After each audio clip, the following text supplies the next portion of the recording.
आज हम आपको भूतिया जहाज़ों के बारे में बताने जा रहे हैं जो अपने आप समुद्र में चलते हैं। कैरोल ए डियरिंग।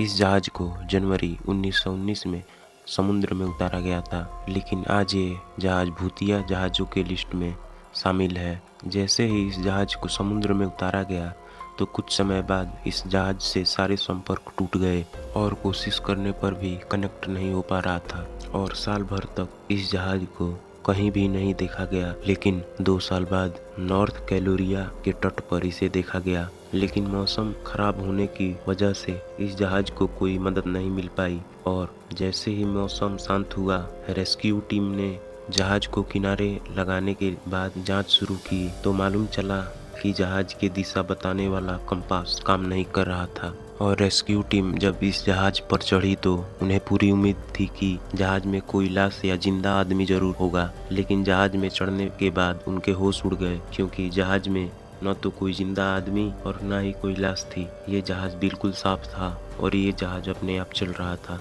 कुछ लोग इसका कारण बरमुडा ट्रायंगल और कुछ लोग समुद्री डाकुओं को मानते हैं। कोवेनहाउन। इस जहाज को साल 1921 में समुद्र में उतारा गया था। ये शाही जहाज दुनिया के बेहतरीन जहाज़ों में से एक था। इस जहाज को शुरुआत में लगभग 7 साल नेवी की ट्रेनिंग में इस्तेमाल किया गया, लेकिन दिसंबर 1928 में जब इस जहाज को अर्जेंटीना से ऑस्ट्रेलिया की सफ़र पर भेजा गया, तब अर्जेंटीना से ये जहाज सही सलामत निकला, लेकिन ये कभी ऑस्ट्रेलिया नहीं पहुंचा। इस जहाज को खोजने की काफ़ी प्रयास किए गए, लेकिन ये जहाज नहीं मिला। 430 फीट लंबे और 20 मंजिल ऊंचा जहाज का ऐसे खो जाना आम बात नहीं था। जिस समय ये जहाज गायब हुआ उस समय मौसम एकदम ठीक था और समुद्र भी शांत था। इस जहाज को कई बार अलग अलग देशों के समुद्री तट पर देखा गया, लेकिन आज तक ये जहाज किसी को नहीं मिला। इस जहाज में मौजूद क्रू मेंबर और कैप्टन का क्या हुआ ये किसी को नहीं पता और ये आज भी